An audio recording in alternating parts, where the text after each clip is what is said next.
Watoto wa siku hizi mnafaulu tu darasa la 7 eh? Utakuta mtaa mzima umefaulu.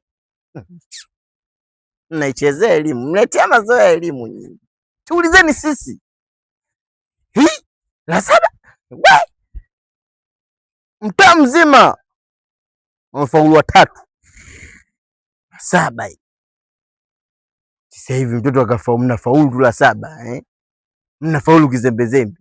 Mtoto siku hizi matokeo ya mtihani sasa hivi mnaona kwenye simu kweli? Mnaletea mazoea ya elimu. Sisi enzi hizo matokeo kutoka gazeti. Unaijua hiyo? Matokeo hapa kutoka kwenye gazeti. Mpaka ulipata hilo gazeti sio mchezo. Unalidamkia hiyo.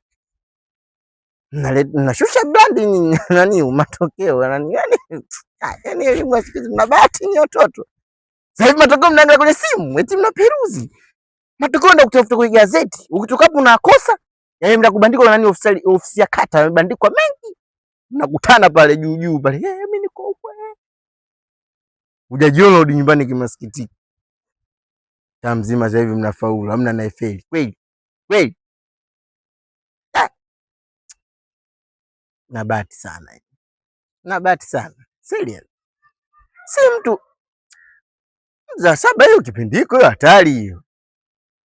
Tokeo la 7 akitoka gumzo, mtaa mzima kwanza kimya. Kiona watoto waonekane huyo kashapelekwa, ushatoroshwa. Ushafeli hapo, umetoroshwa. Umepelekwa kijijini.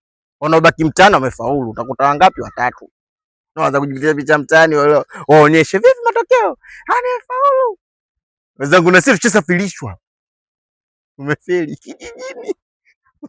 Mzazi asipate aibu, mchezo ni hatari. Mna bahati vijana. Sasa hivi muda unabadilika. Au yote elimu. Elimu yenu imerahisishwa kidogo. Ile elimu yetu sisi ilikuwa hatari. Hesabu kipindiko, hesabu unaifanya hesabu. Unaijua hesabu wewe?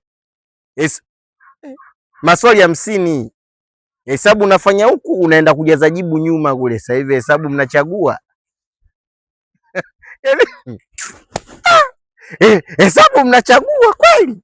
Mnaekwa majibu A B C D. Elimu ngumu unaambiwa mwisho 2012 hiyo. Tulomaliza 2012 tunaelewana. Dude ilikuwa hatari. Nimesaisha mara kwanza, nimesaisha mara. Acheni bwana mambo.